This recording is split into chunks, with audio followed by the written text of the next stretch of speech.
I'm Oliver Payton. This is Eating Art. The series takes food from the artist's palate to the plate. As a restaurateur and art collector, in this series, I'm combining my two great passions, my fascination for food. That is beyond fantastic.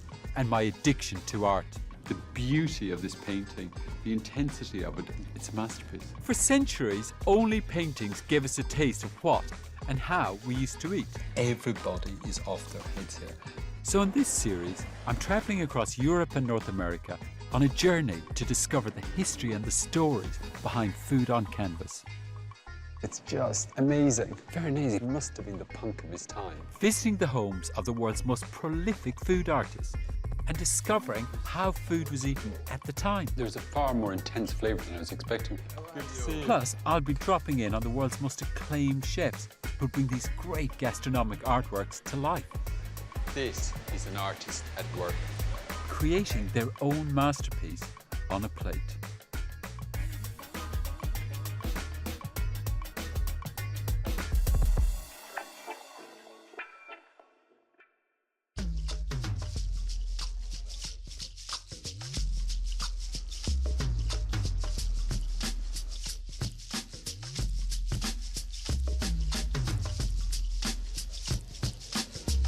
I've always been fascinated by the relationship between food and artists. This whole concept of an artist giving away his work to eat.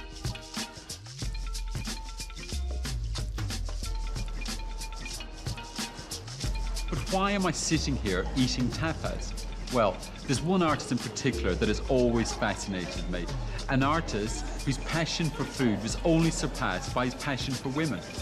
I am going on a journey into the culinary world of Pablo Picasso. The roots of Picasso's art are here in Catalonia. And what better place to start my journey than in a street he would have known only too well. Being here in the Boqueria in Barcelona, surrounded by goat's heads, pig's heads, baby lambs, fish, meat, sausages, fruit and vegetables, it is so easy for me to see what influenced Picasso and his paintings.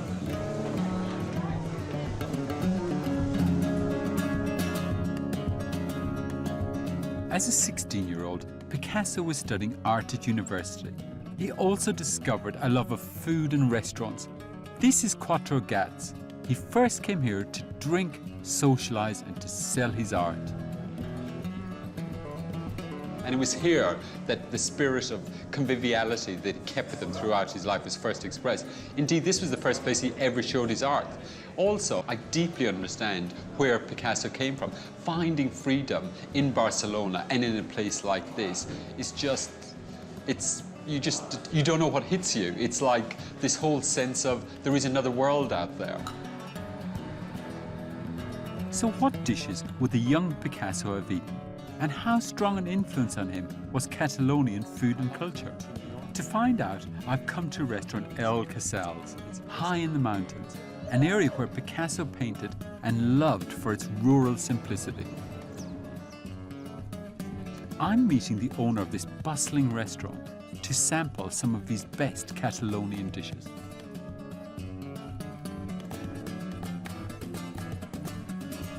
We're starting with traditional bread and tomato soup.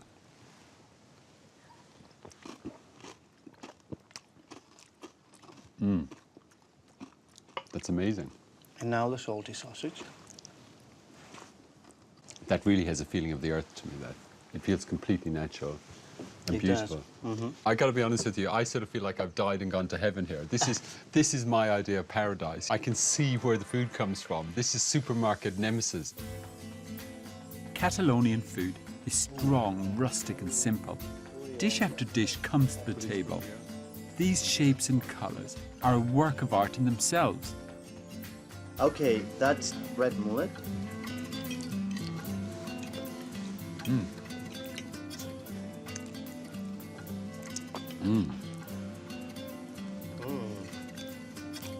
God, it's good.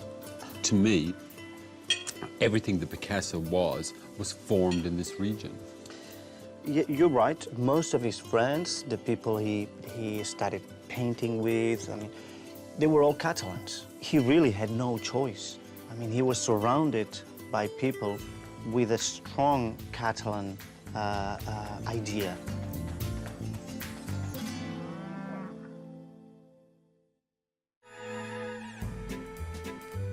At the turn of the 20th century, Picasso finally left Catalonia and settled in Paris.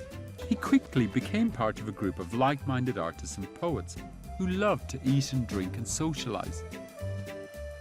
Their stamping ground was avant-garde cafes and bars. But Picasso was also mixing in more sophisticated circles. He'd been introduced to the American writer Gertrude Stein and her lover Alice B. Toklas, who regularly give dinner parties at their home at 27 Rue de Fleurus. But Picasso was anything but a fussy eater.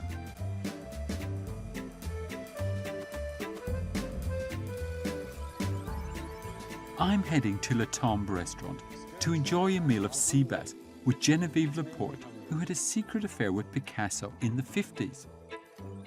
She was a model in her early 20s, while Picasso was twice her age. He eat just what he needs, Right. you know. And when he was out of myself, for example, he drank only beer or water. And when we were together, it was lobster or champagne. And I think he did that to be nice. To make you happy. To make me happy, yeah, I suppose. But it made me happy, in fact, that's right. He was quite poor at the beginning, wasn't he? He was Sure.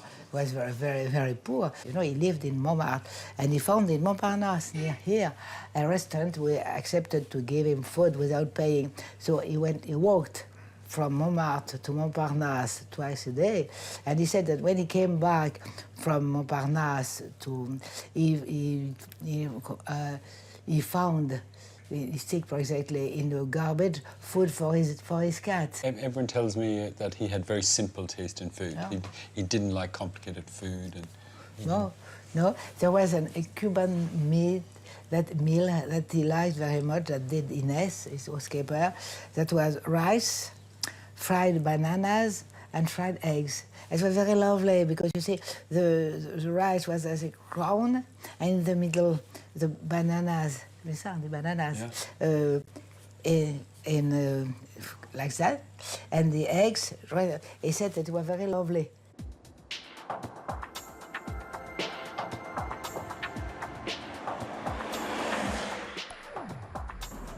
By the 1930s, Picasso was making weekend trips down to the south of France to paint.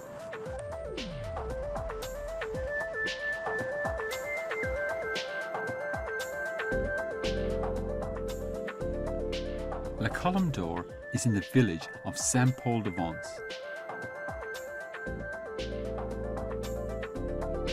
In the 1930s, it was a hangout for artists like Matisse and Picasso. They came here to eat, but some of them didn't always have the money to pay.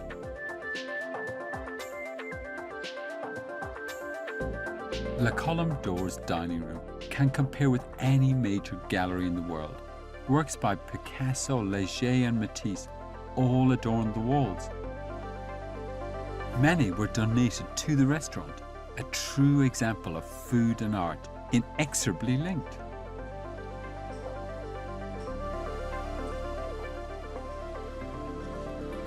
The restaurant has been in the same family for over 90 years. Le Colombe d'Or is the one place in the world that I associate with art and food. It was my grandfather and grandmother. In fact, they started this. He was passionate with the art and painting, and he started a sort of like a small academy in the village. He started like that, and from step to step, it came to have better painters and. Was there any one artist that your grandfather had a relationship with? Yes. The best relation he had was with Picasso, right, by itself. And they used to be very good friends, right, to the extent that he wanted to buy a Picasso painting. And Picasso said, please come in my workshop, you choose something. And that was at the end of his life. And when he died, Picasso phoned my father and grandmother and said, you know, I still owe you something. And they came, they chose the painting, and he never asked for payment. Oh. He said, this is for Paul, that was my friend. Picasso's reputation as an artist was growing worldwide. But in 1940, the Germans occupied Paris. Picasso was living in Rue de Grand Augustin. Nearby was a cafe he loved, called Le Catalan. It was here that Picasso found a completely new way of combining his love of food and art. Sitting in the restaurant, he used the tablecloths to create scores of impromptu doodles. I've come to meet Myrtille Huguenet, the widow of a fellow poet. She's kept photos of Picasso's dinner companions at Le Catalan, like Jean Cocteau and Max Ernst.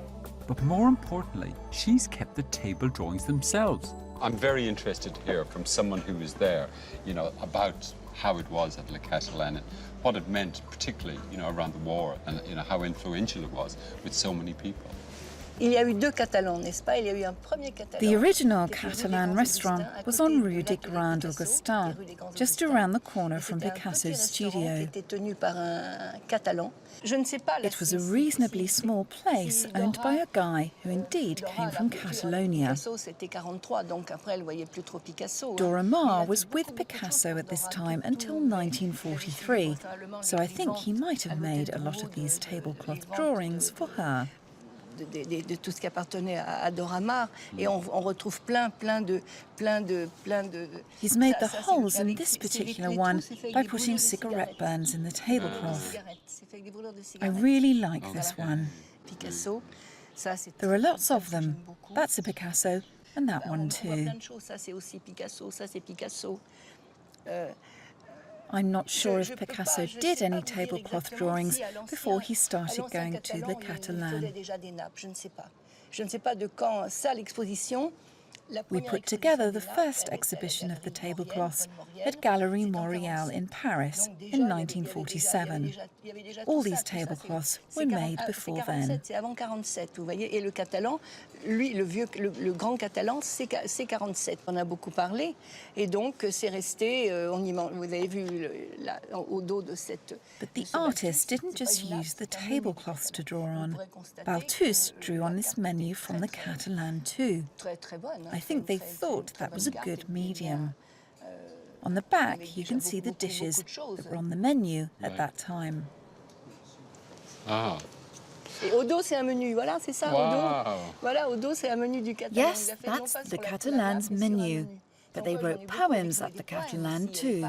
I have several written by Dora Maar and Balthus. It's amazing this restaurant no longer exists to me, you know. I'd love if I get the chance one day to open a restaurant called Le Catalan in memory of such an amazing place. There should be a restaurant in Paris called Le Catalan, you know, there should be. I mean, I can just see Picasso sitting there tearing that out of a tablecloth at, you know, at the end of a lunch. It's, you know, it's amazing. It's a piece of history, really.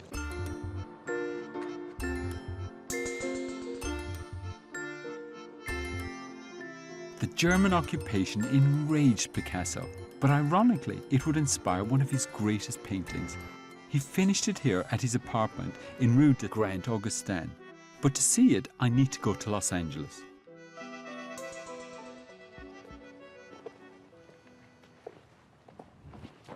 This is the moment I've been waiting for. I've longed to see this extraordinary painting, still life with blood sausage, actually in the flesh. Tony, hi.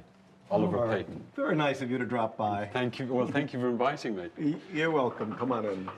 It's been in Tony Ganz's family since 1946. Walking in and just seeing this painting for the first time, I can understand why you'd have kept it, to be honest with you, because I think it is somber. The first thing that strikes me when I look at the painting is, you know, how somber it is. Look, here he is, it's 1941. He makes the choice, as not too many people did, to stay in occupied Paris.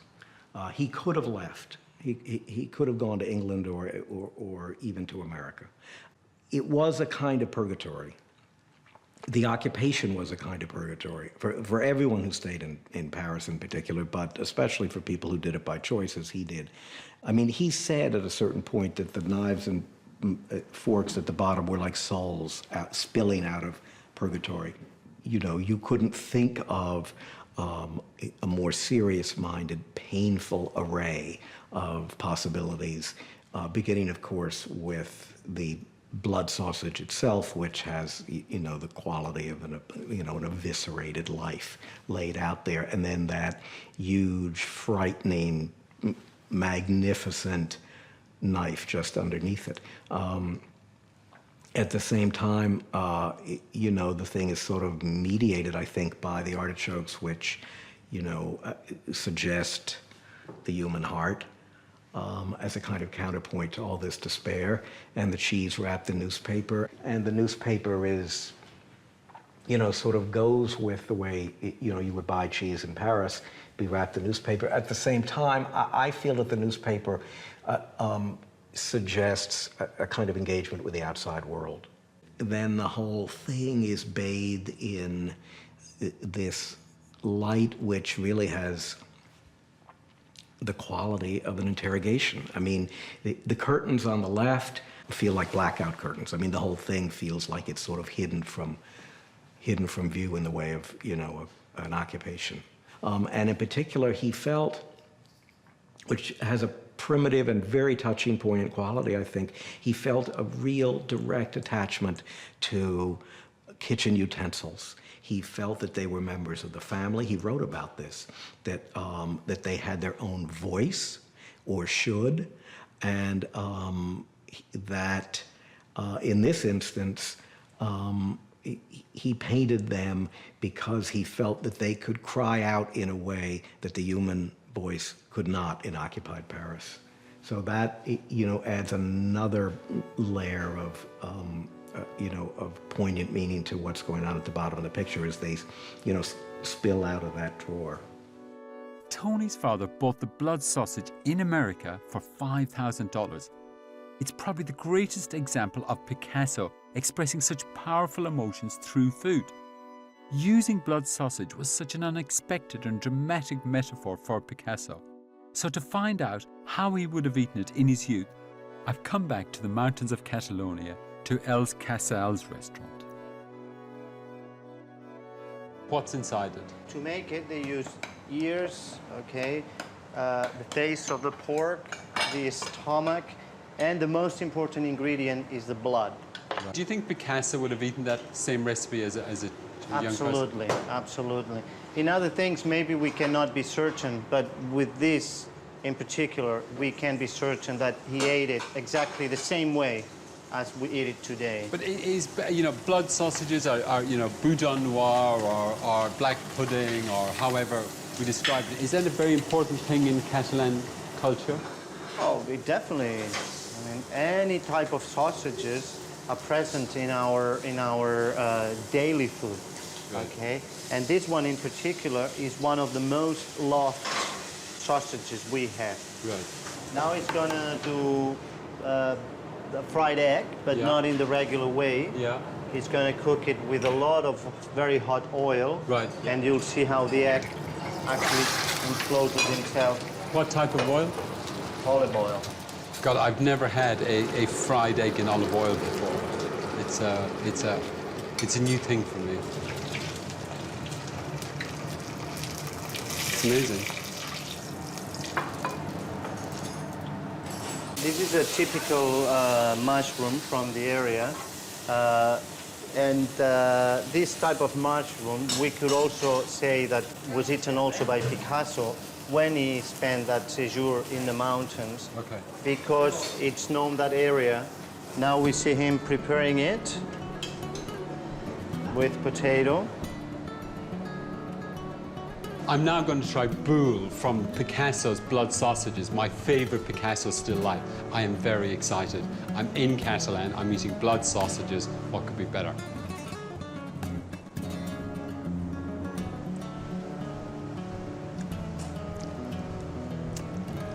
I now know why Picasso came back here.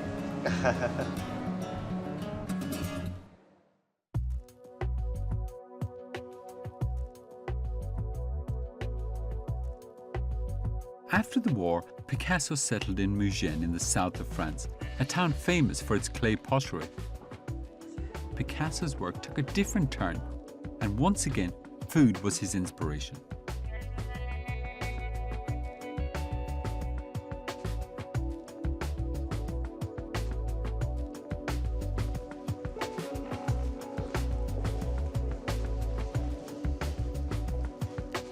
I've always loved Picasso's ceramics. For me, it seemed like the right point in his life to start working in this medium. Not alone was he older, I think there was something about him, you know, at this time he was in the Communist Party, and I think it was about making things that were more accessible to people.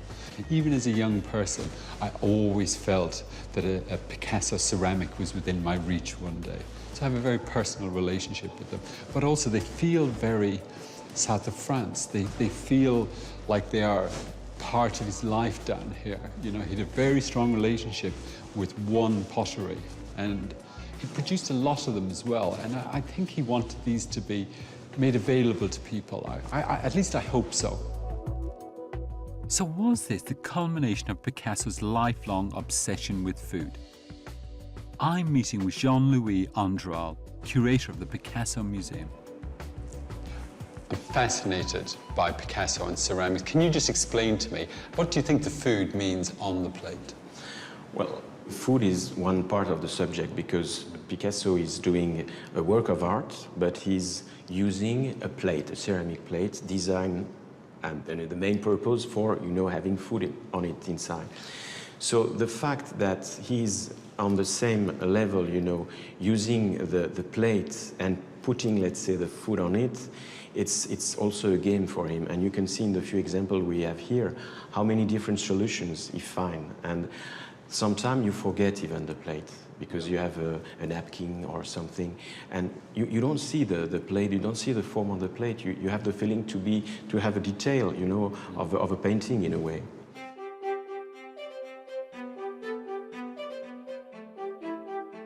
Picasso's plates were probably about as close as he got to putting art on the dining table. I'm on my way to meet Mauro Colagreco, who's going to create the real thing in his kitchen overlooking the stunning Cote d'Azur.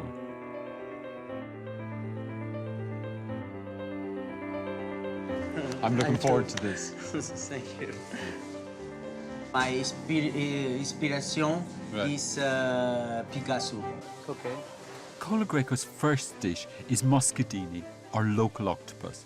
Picasso was fascinated by the extraordinary shapes of octopus and lobster. The colours will come from the three sauces Mauro has made: tomato concasse, octopus ink, and chorizo with cream. And we put the octopus in the olive oil. Then the real artistry begins.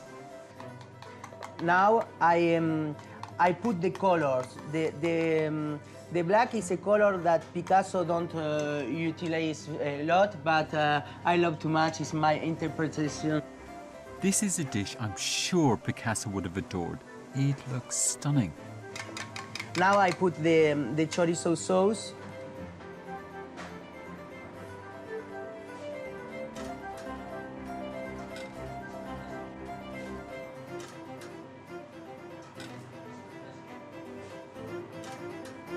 It's an octopus garden under the sea. Okay. Next, Colagreco prepares a dish with anchovies, aubergines, and spring onions.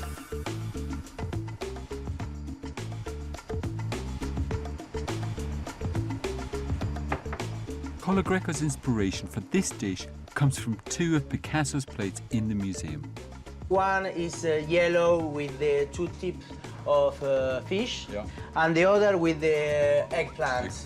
And the eggplant and tomatoes.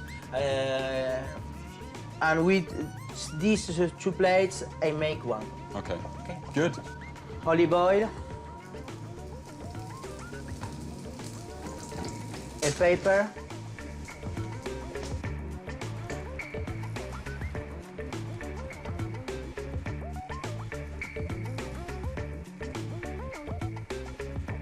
that is harissa. It's a Harissa, sauce. Yes, yes.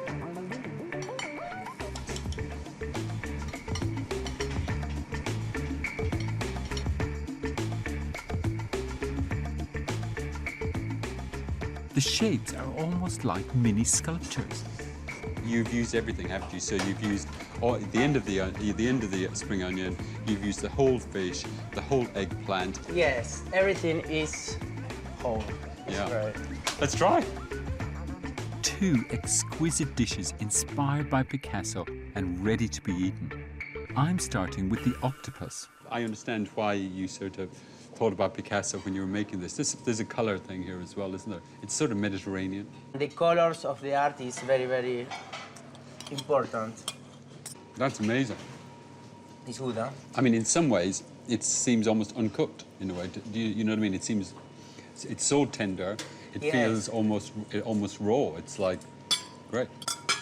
What's next? Okay, you taste? Yeah, I'm always tasting. Let's go to taste. Knife, fork, I'm there. Thank you. Yeah, it looks great. Yes. So the Japanese as well always say the head is the best bit, right? Yes. The thing I like about this dish the most is it feels completely natural. Not everything is only just cooked, so you're getting the real flavor of the anchovies, the real flavor of the eggplant. Everything feels to me like nature at its best, really. Okay. Thank Great. you. No, Thank you. thank you. Perfect. Thank you very much. I think Picasso is one of those artists whose work I most closely identify with food. He was a very simple eater, but he uses food as such a powerful metaphor in some of his greatest paintings. As he once said, even casseroles can scream. Today, we take how we eat and what we eat with for granted. The fork, for example, is a recent invention. It didn't come into common use until the 18th century. The three-course meal is an invention of the 19th century. Luckily, artists were on hand to record every morsel of our culinary history. So how did art influence these great social changes in the way we ate? Hundreds of years ago, food and art pointed more towards status, how rich or how poor you were, and artists were drawn to both sides of the divide. Franz Schneider's kitchen still life was painted in the 17th century. It shows a sumptuous display of food about to be prepared for a wealthy Flemish family. Ultimately, what's interesting about this painting is it is a bit of a complete snapshot of how people were cooking and eating at the time. You know, you get a very good understanding of the way the kitchen operated, the way oysters had been opened, the way stuff went on a grill, the cuts of meat. The whole operation of the kitchen is encapsulated in this painting. Pharrell Williams here. Hi, I'm Joy Bryant, I'm Eric Ripper. I'm Tom Colicchio. I'm Dr. Frank Lipman, the host of On the Table, the host of Across the Board, Host of Artist Talk, host of Hooked Up, host of the show Be Well Week, Be Well Weekend on the Reserve channel. It's only on Reserve. Did you know that you can follow my show on social media sites like Facebook? Follow us on Twitter. If you're a fan of my show, hit the like button. All of the above. Share me with your friends. Treat yourself. Check out a new episode of my show, Hooked Up. And if you want to leave comments, feedbacks, ideas, whatever, love to hear from you. Leave a comment. And if you don't want to miss the show, be sure to subscribe. The one that's like down here, or is it here? Somewhere down here. Thanks for watching the Reserve channel. Only on YouTube. Throw caution to the wind and ask yourself what rules.